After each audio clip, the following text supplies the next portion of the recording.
Hi, Daniel. Hi. Can we start with an update on your team news, please? Dan James and Joe Rothwell, how are they doing? Yes, Joe Rothwell will definitely miss this weekend games. We hope to have him then available, obviously, for the last final home game against Bristol.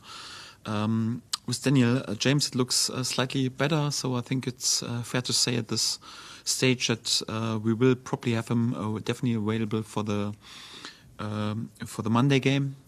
If he is already able to play a part in the game on Good Friday at Oxford, late decision. So we have 24 more hours. I think it's pretty likely that he can be involved on Monday. Of course, we're trying everything also to make him available that he can travel with us to Oxford. But late decision, we will take the decision just tomorrow after training, and we will see. Any further injury issues? Any new issues going into the weekend? No, there were obviously after the game a few knocks and like always after a game with a few bruises, players were struggling, but all seemed to be available also for this game. Do you need to lean on your squad a bit more with it being 2 games, very quick fire, Friday and Monday? It's always the same. When you have a quick turnaround, then we also tend to rotate a little bit more. But we are also used to this turnaround, and for that, no complaints. Of course, it's a bit tricky when you have an evening game and then you have to travel late in the evening and you don't have a proper night's sleep. So we can decide then over the weekend what we do, if we rotate a bit more, a bit less. So depending a bit on, obviously, on the game, on the workload, and also how the travel goes. Of course, it's not ideal when you're just home in the early hours of what is Saturday morning, and then the next game is already then on Monday, 3 o'clock kick-off. But we are also used to it, and no complaints. You were nominated for the Manager of the Season as well. Second season running for you. What does it mean to you? We've spoken to you about Manager of the Month accolades. What does the Manager of the Season mean to you at this stage? Don't take it personal, if I'm honest. So I take it as a nice recognition. For the club and the whole group that is working, because I think, if I'm not completely wrong, the top 4 teams are for each and every team the manager is nominated. So it's just a sign of that you're playing a really good season as a club, and for that I take it as a little recognition and a little reward for all my team, for us as a whole club, and for all my staff. But I don't take it too personal. So there's no distraction right now. We are up for a big prize. We want to earn the right to play in the Premier League next season. So this is my only focus. Can I ask you about staying calm? You've spoken quite a lot this season about staying calm and being a leader doing that. How important is it, do you feel, to portray that to your group? Yeah, just calm is also not though. The fire also has to burn, and also especially in our own rooms, it's also important that you make sure that the fire in the heart of the players is also burning, and we are also in many periods quite self-critical, and we always aim for more. And even after a good game or after a good run of wins, we always speak also about the things that we can improve. But overall, it's also important in this hectic business, and especially when you play for such an emotional club and work for such an emotional club like Leeds United, that you take the decisions not just out of the emotions, more like you do this also with, sometimes with a gut feeling, but still also in an objective and neutral way, and that the players know, okay, we have a few rules and we concentrate on the contents, and no one is overreacting anyhow. So never too high, never too low is normally a good mantra in order to be successful in this league, because if you burn like a candle from both sides, then you don't have the energy when it counts. But there are also a few moments when you have to burn. It's also important, because without any burning is also difficult for a candle. So a good mix out of this is important. And yes, especially when you have to lead a club or you have to lead a group. For this club, you don't just have to lead the group of players. I think to stay calm and composed and also cool anyhow is also quite important. How will you handle knowing the results of Burnley and Sheffield United on Friday, going into your game in that evening? Will you pass that on to the players? Will you want them to know? Does it have any impact at all? we're used to it, and they also know they are all adults and mature. So of course they know the results anyhow over the afternoon. So it's not like I don't allow you to use your mobile anyhow to experience how the result was. We are also used to it. So we had so many games on whatever Sunday lunchtime kickoff, and all the other team games were played already, or you play in midweek on a Wednesday, and all the other teams have played. So it's a crunch time period of the season, and you have to keep your nerves. And it's also important not like to be scared of it or whatever, or too nervous. You need to have the right mentality anyway. If my players would crack under pressure just because they hear about some results, then we are lost anyway. So for that, I trust my players, and yeah, it is what it is, and we are focused on what we have to do. And the only thing that we can influence and focus on is our game away at Oxford, and this is what we will do. And finally, for me, just a word on Oxford themselves. They've picked up some good results recently, particularly the one at home against Sheffield United. How tough a test is this, do you feel, with 4 games to go? Yeah, it's impressive. 3 wins in the last 5 games. Also impressive wins against Watford, also with a clean sheet. Away at Sheffield Wednesday, also with a clean sheet. It's not easy to score goals against them. So Gary Rowett, very, very experienced player. He knows this league inside out.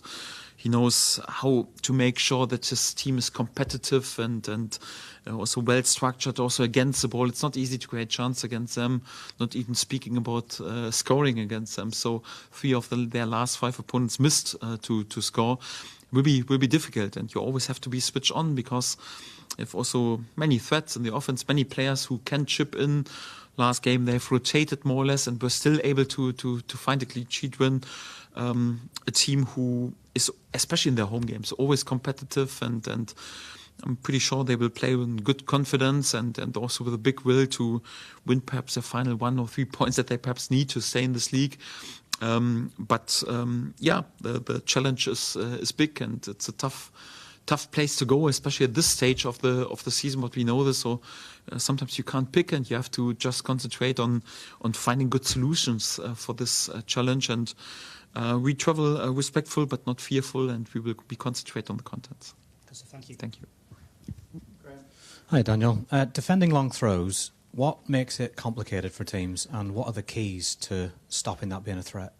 Yes, that's definitely one of the key topics against Oxford, especially with Farke anyhow. So he throws the ball longer than many of my players can kick the ball.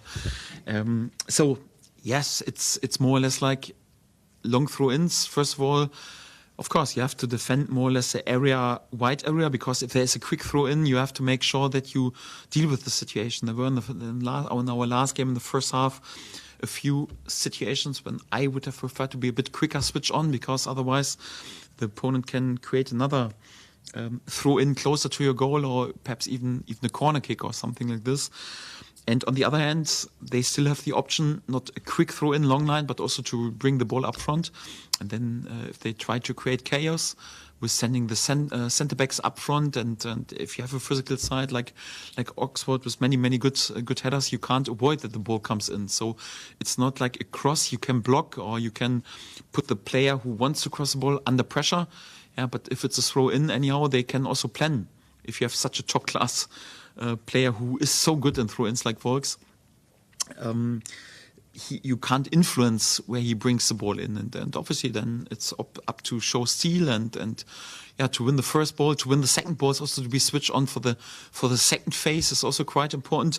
So we expect there will be a few moments when we have to be competitive in the air, and that's always quite important. Will be definitely also a key factor in this game to control their throw-ins and this moments. And also from the mental side, quite often the ball is then just net time to play, not that much in play. It always takes a while till the throw-in is taken, and it sometimes breaks the rhythm. It's difficult, but you have to be mentally ready for this challenge, and you can't take this strength away from their game, and you have to stand up to the test. Oxford have been slightly more direct, I think, a bit more pragmatic perhaps under Gary. How difficult is it to prepare your team if it'll be a back 5, for example? Do you touch on it? Do you work extensively on it? Or at this stage of the season, do your players know if it's a 4 or a 5, this is how we play? Well, in general, it helps if you have played so many games also against different formations. We have our principles, what we do against three, against five, four-man formation. Sorry. So for that, we know more or less also our principles and what we want to do. But each and every team differs also in the build-up. So we are prepared also for 4 or 5 at the back. We are also prepared on what Oxford does. So it's important to prepare them in this way. Sometimes it's a bit more complicated if you have to prepare for different base formations, because you also don't want to overload the players with too much information. So it's important to concentrate a bit on the essence and the main things, and not to make it too complicated, but to prepare for a team who is capable to switch the formation, especially also during a game. It's always a bit more complicated, and also to prepare our team for Oxford. Thank God we had a few more days and not just one training session anyhow. So we had more or less a short week, but at least a few days to prepare, and it was also much needed because Oxford plays flexible, and hopefully we are then also spot on in our preparations. Hi Daniel. Obviously yourself, across your career, you've been in this position many times. I'm sure experienced a lot of things as well. Are you doing anything particularly differently this season than perhaps you've done in previous seasons, given your experience at this time of the season? Well, in general, my attitude that I think it's important to learn and to develop each and every year and each every season, and you can't 100% compare a group to a different group. But of course, you have more or less like the experience of processes and also the experience what pressure, for example, does with your team, or a situation to fight for promotion, and this experience helps. And of course you use these experiences, but you always have to adapt to a bit different scenario. So of course we're in a different situation right now than we were with 4 games to go last season, for example. Or also we have a different group in comparison to the team that I had, for example, at Norwich anyhow. So you always have to adapt a bit on the necessity. So for that, I would like to back myself that I don't do always the same. I try, of course, to use the experience, but also to find good solutions for this special setup that we have. And this is also what we're trying to do during this season. Thank you.